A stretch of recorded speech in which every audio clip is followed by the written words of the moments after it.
Easy way ಯಾವ್ದಿತ್ತು, ನಮ್ ಚಿಕ್ಕಪ್ಪ Suresh Arasu editor. ಬರೀ ರೀಲ್ ಎತ್ಕೊಂಡು ಹೋಗಿ ಕೊಡೋದು, ಆಮೇಲೆ ರೀಲ್ ಸುತ್ತೋದು. ಸೆಲ್ಯುಲಾಯ್ಡ್ ಯಾವಾಗಿತ್ತೋ ಅಲ್ಲಿವರೆಗೂ ತುಂಬಾ ಚೆನ್ನಾಗಿತ್ತು ಇಂಡಸ್ಟ್ರಿ. ಯಾವಾಗ ಡಿಜಿಟಲ್ ಆಯ್ತೋ ನಮ್ ತಂದೆ ಇವ್ರ ಮಗ ಹಿಂಗ್ ಕೆಲ್ಸ ಕೊಡಿ ಅಂತ ಎಲ್ಲೂ ನಾನು ಒಂದು ಸೆಂಟಿಮೆಂಟ್ ಹೇಳ್ದೇನೆ ಸ್ವಾಭಿಮಾನದಲ್ಲಿ ಹಗಲು ವೇಷ ಮಾಡೋ ಟೈಮಲ್ಲಿ ಫುಲ್ ಸಿನಿಮಾ ರೆಡಿ ಮಾಡ್ಕೊಟ್ಟೆ. ನಮ್ ಚಿಕ್ಕಪ್ಪ ಚೆನ್ನೈಯಲ್ಲೆಲ್ಲ ಇರೋರಲ್ಲ, ಪ್ರಜ್ವಲ್ ಹೋಟೆಲ್ 207 ರೂಮ್ ನಂಬರ್. ನಾನು ಎಡಿಟರ್ ಆಗಿ ಫೈನಲ್ ಆಗ್ತೀನಿ, ಕೂತಿರ್ತೀನಿ ಅಲ್ಲಿ.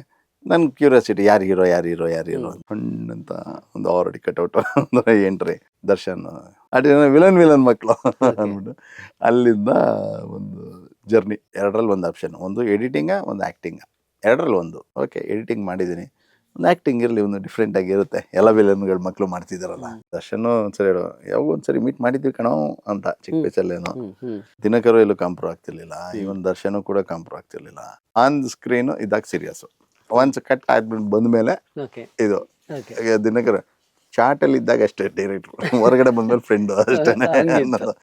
ಈಗ ನಿಮ್ಮ ತಂದೆಯವರು ಆಕ್ಟರ್ ಆಗಿ ತುಂಬಾ ದೊಡ್ಡ ಹೆಸರು ಮಾಡಿದ್ರು. ನೀವು ಹೇಳಿದ್ರಿ ನೀವು ಚಿಕ್ಕ ವಯಸ್ಸಿದ್ದಾಗ ನಿಮ್ಗೆ ಏನು ಅದ್ರ ಬಗ್ಗೆ ಆಸಕ್ತಿ ಇರ್ಲಿಲ್ಲ, ನೀವೇನೋ ಏಜಿಗೆ ತಕ್ಕನಂಗೆ ಏನೋ ಬರ್ತಿತ್ತು ಅಂತ. ಈಗಲೇ ಗೊತ್ತಾಗಿದ್ದು ಹಿಂದೂಸ್ತಾನಿ ತಬಲಾ ಕಲಿತಿದ್ರಿ ಅನ್ನೋ ವಿಚಾರ, ಏನೇನೆಲ್ಲ ಮಾಡಿದೀರ.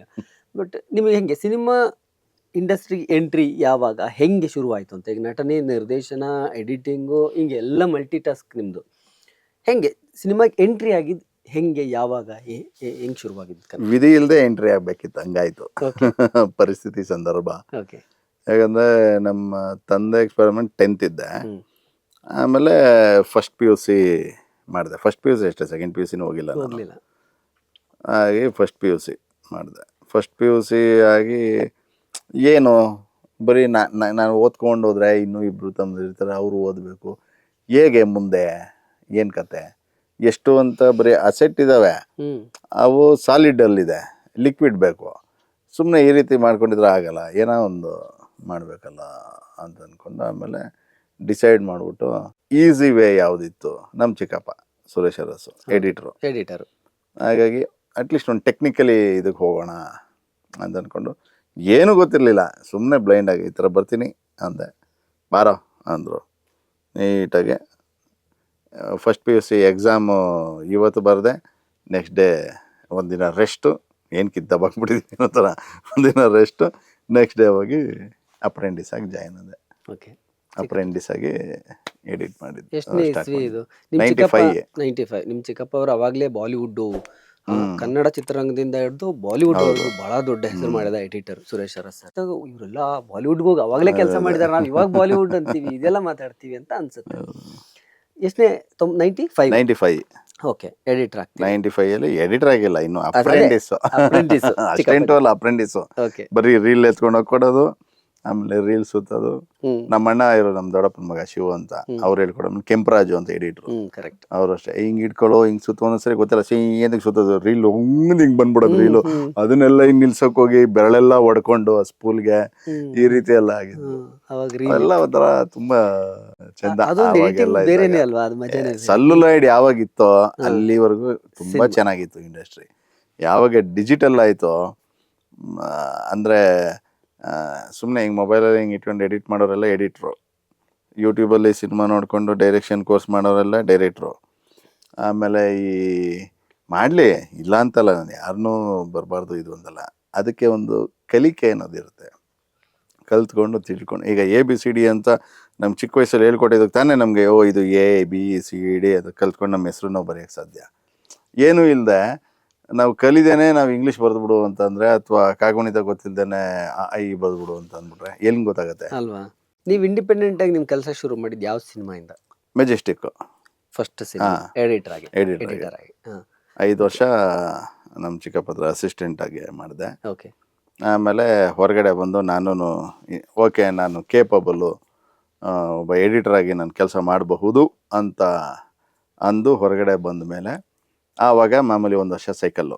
ಈಗ ಬೇರೆ ಎಡಿಟರ್ಸ್ ಇರೋರು, ಅವ್ರ ಜೊತೆ ಅವರ ಸಿನಿಮಾಗೆ ಫೈನಲ್ ಸಿಂಕಿಂಗು ಅಂತಾರೆ. ಅವಾಗ ಡಬ್ಬಿಂಗ್ ಆಗಿ ಡಬ್ ಟ್ರ್ಯಾಕ್ ಸಿಂಕ್ ಅಂತ ಮಾಡ್ತಾ ಇದ್ವಿ. ಪಾಸಿಟಿವ್ ಆಮೇಲೆ ಮ್ಯಾಗ್ನೆಟಿಕ್ ಟೇಪು 2 ಇರೋದು, ಅದು ಸಿಂಕ್ ಮಾಡಬೇಕು. ಆಗ ಸಿಂಕಿಂಗ್ಗೆ ಅಂತ ಒಂದಷ್ಟು ಜನ ಪರ್ಟಿಕ್ಯುಲರ್ ಆಗಿ ಅಂದರೆ ಈ ಪಂಟ್ರು ಅಂತ ಇರೋರು, ಆ ಒಂದು 5-6 ಜನ ಪಂಟ್ರು ಸಿಂಕಿಂಗಿಗೆ ಇವ್ರನ್ನ ಕರೀರೋ ಸಿಂಕ್ ಮಾಡಿ ಹೋಗೋದಷ್ಟೇ ಅವ್ರ ಕೆಲಸ. ಸಿಂಕ್ ಮಾಡಿ ಪಾಲಲ್ಲಿ ಮಾಡೋಗೋದು ಆ ಥರ. ಆ ಲಿಸ್ಟಲ್ಲಿ ನಾನಿದ್ದೆ ಓಕೆ. ಈ ಥರ. ಹಾಗಾಗಿ ಇಲ್ಲಿ ನಮ್ಮ ಚಿಕ್ಕಪ್ಪ ಜೊತೆ ಇದ್ದಾಗ ನಾನು ಹೋಗೋಕ್ಕಾಗ್ತಾ ಇರಲಿಲ್ಲ. ಬೇರೆಯವರು ಇದು ಮಾಡೋರು, ಅಯ್ಯೋ ರೆಸ್ಟೋರೆಂಟಲ್ಲಿ ಇದು ನೀವು ಬಂದರೆ ಹೆಂಗೆ ಅಂದ್ಬಿಟ್ಟು.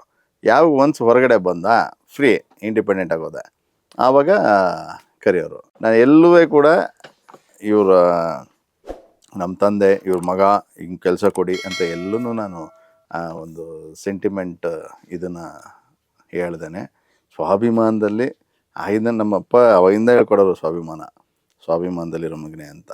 ಆ ಸ್ವಾಭಿಮಾನದಲ್ಲೇ ನನಗೆ ಬಂದು ಕೆಲಸ. ಅಲ್ಲಿಂದ ಮೆಜೆಸ್ಟಿಕ್ ಸಿನಿಮಾ ಕೆಲಸ ಸಿಕ್ಕಿದ್ದು. ಅದು ಸಿಕ್ಕಿದ್ದು ಅಂದರೆ ರಾಮಕೃಷ್ಣ ಅಂತ ಡೈರೆಕ್ಟ್ರು, ಪ್ರೊಡ್ಯೂಸರು.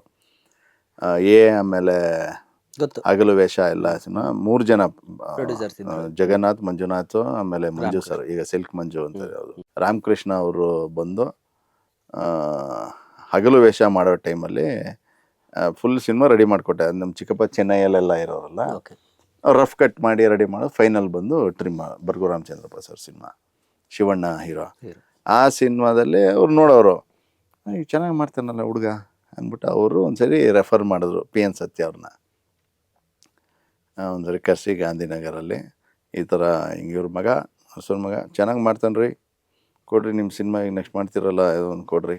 ಮೆಜೆಸ್ಟಿಕ್ ಸಿನಿಮಾ ಸ್ಟಾರ್ಟ್ ಆಗೋ ಟೈಮಲ್ಲಿ ನಾನಿನ್ನೂ ಹುಡುಗ ಪೀಚು, ಇವನೇನ್ರಿ ಮಾಡ್ತಾನೆ ಎಡಿಟಿಂಗು, ಒಳ್ಳೆ ಹಿಂಗವನೇ ಪೀಚಾಗವನೇ ನಮ್ಮ ಕೇಟ್ರು. PN ಸತ್ಯ ಅವ್ರು ಹೇಳಿದ್ರು, ನಾನು ಗ್ಯಾರಂಟಿ ಕೊಡ್ತೀನಿ. ಆಮೇಲೆ ಪ್ರೊಡ್ಯೂಸರು ಓಕೆ ಮಾಡು ಅಂಥೇಳಿ ಆ ಸಿನಿಮಾಯಿಂದ ನನಗೆ ಪ್ರೂವ್ ಮಾಡೋದಕ್ಕೆ ಒಂದು ಅವಕಾಶ ಸಿಕ್ತು. ಅದೊಂದು ಸ್ಕೂಲ್, ಒಳ್ಳೆ ಸ್ಕೂಲಲ್ಲಿ ನಾನು ಕಲಿತೆ ಅನ್ನೋದು ನನಗೆ ಖುಷಿ ಆಯಿತು. ನಿಜ. ಅದು ಮೆಜೆಸ್ಟಿಕ್ 2000-2001. ಸೊ ನೀವು ಒಬ್ಬ ಕಳ್ಳನಟರ ಮಗ ಆ ಸಿನಿಮಾದಲ್ಲಿ ಎಡಿಟರ್ ಆಗಿ ಕೆಲಸ ಮಾಡ್ತೀರಿ, ಇನ್ನೊಬ್ಬ ಕಳ್ಳನಟರ ಮಗ ಸಿನಿಮಾದಲ್ಲಿ ಹೀರೋ ಆಗ್ತಾರೆ. ಸಿನಿಮಾದಲ್ಲಿ ಇಬ್ರು ಏನ್ ಮೆಮೊರೀಸ್ ಇದೆ? ದರ್ಶನ್ ಅವರು ಹೀರೋ ಆಗಿ ಬರ್ತಾರೆ, ಸೊ ನೀವು ಆ ಸಿನಿಮಾನ ಎಡಿಟ್ ಮಾಡ್ತೀರಿ ಅಂದ್ರೆ ಏನ್ ಮೆಮೊರೀಸ್ ರೀಕನೆಕ್ಟ್ ಆಗುತ್ತೆ? Prajwal hotel 207 room number. ನಾನು ಎಡಿಟರ್ ಆಗಿ ಫೈನಲ್ ಆಗ್ತೀನಿ, ಕೂತಿರ್ತೀನಲ್ಲೇ. ನನ್ಗೆ ಕ್ಯೂರಿಯಾಸಿಟಿ, ಯಾರು ಹೀರೋ ಅಂತ. ಡೈರೆಕ್ಟರ್ ಸರ್ ಯಾರು ಸರ್ ಹೀರೋ ಅವಾಗ ಸ್ವಲ್ಪ ಕ್ಲೋಸ್ ಆಗ್ಬಿಟ್ಟಿರ್ತೀವಲ್ಲ, ಫಸ್ಟ್ ಇದಕ್ಕಿನ್ನ ಬರೋದು, ಕತೆ ಕೇಳೋದು, ಇದು ಮಾಡ್ತಾ ಬಂದರೆ ಸ್ವಲ್ಪ ಕ್ಲೋಸ್ನೆಸ್ಸು. ನಾನು ನವರಂಗಲ್ಲಿದ್ದೆ, ನಮ್ಮ ಮನೆ ಹತ್ರ. ಅಲ್ಲಿಂದ ನಂದಿನಿ ಹತ್ರ ಇದು ವೆಶಾಫ್ ಕಾರ್ಡ್ ರೋಡು, ನಂದಿನಿ ಹೋಟ್ಲ್ ಮಾಡಿ ಮೇಲೆ ಪ್ರಜ್ವಲ್ಲು ಹತ್ರ ಅಂತ ಸೈಕಲಲ್ಲಿ ಬಂದ್ಬಿಡುವೆ. ಸೈಕಲ್ ಇದ್ದಾಗ ಸೈಕಲಲ್ಲಿ ನೋಡುವ ಅಂತ ಬಂದು ಯಾರು ಹೀರೋ ಕರೆಸ್ತೀನಿ, ಬತ್ತನೆ ಇರು ಅಂತ ಹೇಳೋರು. ಆಮೇಲೆ ನೋಡಿ ಟಣ್ಣಂತ ಒಂದು ಆಲ್ರೆಡಿ ಕಟ್ಔಟ್ ಅಂದರೆ ಎಂಟ್ರಿ, ದರ್ಶನ್ ಹೀರೋ, ತುಗದಿ ಶ್ರೀನಿವಾಸ್ ಮಗ. ಅಲ್ಲಿ ಕನೆಕ್ಟ್ ಆಗೋಯ್ತು. ಆರ್ಟಿಸ್ಟ್ ಮಕ್ಕಳು ಅಂದ್ಬಿಟ್ಟು ವಿಲನ್ ಮಕ್ಕಳು ಅಂದ್ಬಿಟ್ಟು ಅಲ್ಲಿಂದ ಒಂದು ಜರ್ನಿ. ಆವಾಗ ಕ್ಲೋಸ್ನೆಸ್ ಅಲ್ಲಿಂದ ಸ್ಟಾರ್ಟ್ ಆಯಿತು ನಮ್ಮದು. ಅವನು ಮಗ ಹಿಂಗೆ ಮಾಡೋ ಮಗ ನಂದು ಫಸ್ಟ್ ಸಿನಿಮಾ ಮಗ, ಹಿಂಗೆ ಮಾಡೋ ಮಗ, ಆಯ್ತು ಬಿಡಪ್ಪಿ ಮಾಡೋಣ ಪಿ ಆಯ್ತು ಬಿಡಪ್ಪಿ, ನಾವು ಹಿಂಗೆ ಪಿ ಅನ್ನೋದು ಅವ್ನ ಮಗ ಅನ್ನೋದು ಹಿಂಗೆ ಈ ಒಂದು ಕ್ಲೋಸ್ನೆಸ್ ಇತ್ತು. ಅಲ್ಲಿಂದ ಸ್ಟಾರ್ಟ್. ಅದಾದಮೇಲೆ ಒಂದು 4 ಸಿನಿಮಾ ದರ್ಶನ್ದು ಎಡಿಟ್ ಮಾಡಿದೆ. ಆಮೇಲೆ ನವಗ್ರಹ ಆಫರ್ ಬಂತು, ಅದೂ ಅಷ್ಟೇ. ನನಗೆ ಎರಡರಲ್ಲಿ ಒಂದು ಆಪ್ಷನ್, ಒಂದು ಎಡಿಟಿಂಗ, ಒಂದು ಆ್ಯಕ್ಟಿಂಗ, ಎರಡರಲ್ಲಿ ಒಂದು. ಎರಡೂ ಕೊಡೋಕ್ಕಾಗಲ್ಲ. ಎರಡೂ ಕೊಡೋಕ್ಕಾಗಲ್ಲ, ಎರಡರಲ್ಲಿ ಒಂದು. ದಿನಕರ್ ಅಯ್ಯೋ ಮಗ ನಾನು ಎಡಿಟಿಂಗಲ್ಲೂ ಹೇಳೋ ಮಗ ಎರಡೂ ಮಾಡ್ತೀನಿ. ನೋ ಅಣ್ಣ ಹೇಳೋನೆ ಎರಡರಲ್ಲಿ ಒಂದು. ಓಕೆ ಎಡಿಟಿಂಗ್ ಮಾಡಿದ್ದೀನಿ, ಒಂದು ಆ್ಯಕ್ಟಿಂಗ್ ಇರಲಿ, ಒಂದು ಡಿಫ್ರೆಂಟಾಗಿರುತ್ತೆ. ಎಲ್ಲ ವಿಲನ್ಗಳು ಮಕ್ಕಳು ಮಾಡ್ತಿದ್ದಾರಲ್ಲ. ನಿಮಗೆ ಮೆಜೆಸ್ಟಿಕ್ ಬರೋದಕ್ಕಿಂತ ಮುಂಚೆ ದರ್ಶನ್ ಪರಿಚಯ ಇರಲಿಲ್ವ? ತುಂಬ ರೇರ್. ಯಾವುದೋ ಒಂದು ಟೈಮಲ್ಲಿ ಅಷ್ಟೇ, ಒಂದು ಶೂಟ್ ಟೈಮಲ್ಲಿ ನಮ್ಮ ಅವ್ರ ಡ್ಯಾಡಿ ಇದ್ದಾಗ ಎಲ್ಲೋ ಒಂದು ಚಿಕ್ಕ ವಯಸ್ಸಲ್ಲಿ ಅಷ್ಟೇ. ಬಟ್ ಅದು ಅಷ್ಟು ನೆನಪಿಲ್ಲ. ಆಮೇಲೆ ದರ್ಶನ್ ಒಂದ್ಸರಿ ಹೇಳೋ, ಯಾವಾಗ ಒಂದ್ಸರಿ ಮೀಟ್ ಮಾಡಿದ್ವಿ ಕಣೋ ಅಂತ, ಚಿಕ್ಕ ವಯಸ್ಸಲ್ಲೇನೋ, ಅಷ್ಟು ನೆನಪಿಲ್ಲ. ಆವಾಗ ಹೇಳಿದ್ ನೆನಪು ಅಷ್ಟೇನೆ. ನವಗ್ರಹ ಸಿನಿಮಾ ಒಂಥರ 7 ಜನ ವಿಲನ್ ಮಕ್ಕಳು ನೀವೆಲ್ಲರೂ. ಹೆಂಗಿತ್ತು ಆ ಸೆಟ್ ಅಲ್ಲಿ, ಆ ವಾತಾವರಣ ಏನಿದೆ? ಸಿಕ್ಕಾಪಟ್ಟೆ ಮಜಾ. ಏನೇನ್ ನಾವೇನಾದ್ರು ಪಿಕ್ನಿಕಲ್ಲಿ ಶೂಟಿಂಗ್ ಮಾಡಿದ್ವಿ ಅನ್ನೋ ತರ ಇತ್ತದು. ಆ ಥರ ಜೋವೆಲಾಗೆ. ಆಮೇಲೆ ಅವ್ರದ್ದೇ ಪ್ರೊಡಕ್ಷನ್ ಇದ್ರು ಕೂಡ ಅವರೆಲ್ಲೂ ಮುಗಿಸ್ಬಿಡ್ಬೇಕು ಅರ್ಜೆಂಟು, ಈ ರೀತಿ ಅಲ್ಲ. ಸಿನಿಮಾ ಹೇಗೆ ಸಿನಿಮಾ ರೀತಿ ಮಾಡೋಣ ಆರಾಮಾಗಿ ಅಂದ್ಕೊಂಡು. ದಿನಕರು ಎಲ್ಲೂ ಕಾಂಪ್ರೋ ಆಗ್ತಿರ್ಲಿಲ್ಲ, ಇವನ್ ದರ್ಶನ ಕೂಡ ಕಾಂಪ್ರೋ ಆಗ್ತಿರ್ಲಿಲ್ಲ.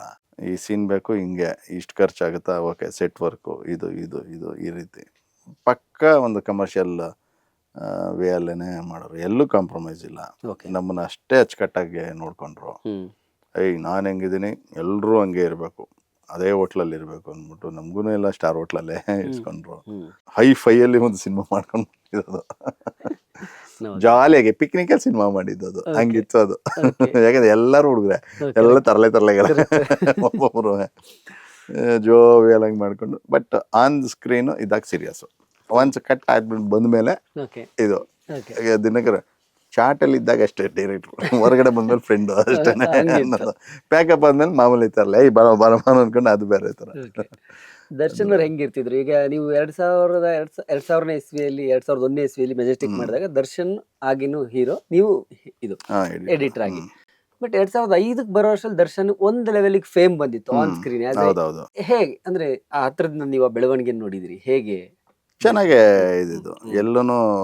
ಅಂದರೆ ಆ ಸ್ಟ್ರಗಲ್ ಟೈಮಲ್ಲಿ ಇದ್ದಾಗ ಯಾರ್ಯಾರು ಇದ್ರಲ್ಲ, ಅಂದರೆ ಒಂದು ಫ್ರೆಂಡ್ಸು, ಒಂದು ನಾನು ಅಂದರೆ ಈ ಟೆಕ್ನಿಕಲ್ ಇದರಲ್ಲಿ ಇದ್ದೆ ಆಸ್ಪೆಕ್ಟ್ಸಲ್ಲಿ ಎಡಿಟರ್ ಆಗಿ.